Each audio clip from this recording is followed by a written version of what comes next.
The mainstream television media, represented by CBS, ABC, NBC, CNN, and MSNBC, and all the major newspapers in America, tried their very best and succeeded in not reporting anything negative about the candidate they supported.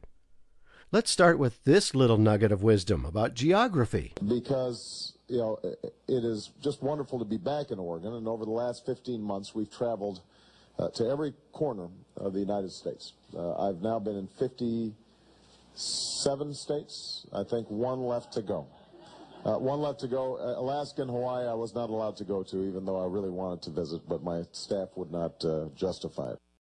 How many states did he say he had visited? When George Bush pronounces a world leader's name wrong or jumbles a sentence, it's automatically national news, and the networks make sure everybody sees it at least once. And even though the Bush mistakes are minuscule compared to what you will see here, Mr. Obama's glaring blunders never made the Leno Show, or the Letterman Show, or the Daily Show, or the Colbert Report, or any news report. These shows and others like them avoided Obama's constant bungling like they would avoid the plague. What they'll say is, well, it costs too much money. But you know what? It would cost about the same as what we would spend over the course of 10 years. It would cost what it would cost us. All right. Okay. We're going to. It would cost us about the same as it would cost for about. What they'll say is, well, it costs too much money. But you know what? It would cost about the same as what we would spend over the course of 10 years. It would cost what it would cost us. All right. Okay. We're going to. It would cost us about the same as it would cost for about. What we've got here is failure to communicate. And over the last 15 months, we've traveled to every corner of the United States. I've now been in 57 states. 57 states. I think one left to go. All politicians make mistakes, and the media can use these mistakes to make any one of them look like a dunce. The problem is they have to want to make that person look like a dunce.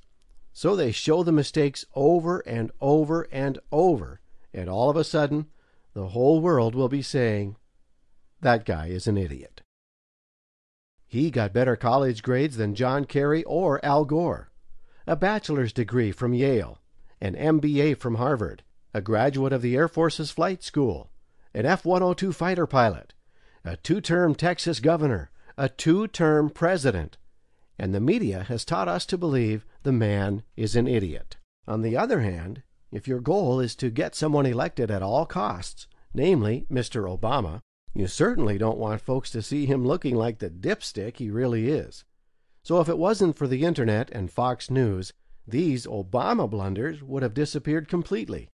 The following gem is taken from a June speech in which the genius is talking about health care. Everybody knows that it makes no sense that you send a kid to the emergency room for a treatable illness like asthma. They end up taking up a hospital bed.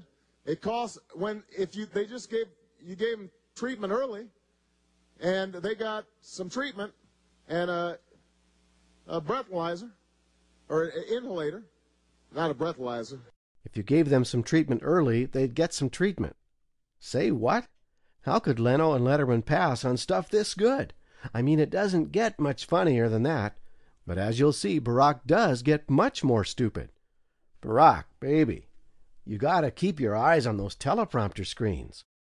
And I will charge PCAST with advising me about national strategies to nurture and sustain a culture of scientific innovation.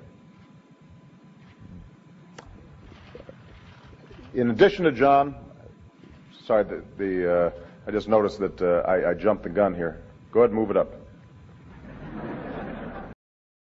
In late summer, the Obama-Bin Biden campaign recognized the fact that their stuttering candidate can't communicate off a script. So they decided to make certain he has a teleprompter at even your average campaign rally. Even though teleprompters are almost invisible to the audience, their addition made for some bizarre scenes, especially when the equipment was set up in a Pueblo, Colorado rodeo arena. Media bias first reared its ugly head during the elder George Bush's 1992 campaign, when his vice presidential candidate Dan Quayle misspelled the word potato at an elementary school appearance. For months, Quayle's mistake made national headlines in newspapers and on every afternoon and evening talk show in America. It was a deliberate smear effort by the media to embarrass the Republican and his running mate at all costs. After all, the presidency was at stake. A New York Times archives search of the Dan Quayle misspelling of the word potato shows that the Times reporters, columnists, and editorial writers went back to the potato story 38 times between the first story on June 15, 1992, and shortly after Election Day. And the comedians, well, they were in heaven. Night after night for 6 months, Dan Quayle was portrayed as an idiot. Seriously, 38 times in one newspaper during one election. Other major newspapers gave it similar treatment. Let's compare that to Obama's much worse 57 states comment. The following graphics are the result of 2 recent New York Times archives searches of Obama 57 states during all time periods. As you can see, both searches came up 0 results found. Astonishing! How is that even possible? 57 states, the presidential gaffe of the century, and it's nowhere to be found in the largest newspaper in the country. No media bias, my foot. Maybe we can find it in the Washington Post. Once again, both searches came up no results found. As difficult as it is to believe, America's newsrooms and television's late-night comedians completely avoided any mention of Obama's 57 states, one of the funniest, most dim-witted presidential statements ever spoken. But in Obama's defense, he most likely did flunk geography in high school, or why else would he have given this explanation for Hillary Clinton winning the Democratic primary in Kentucky?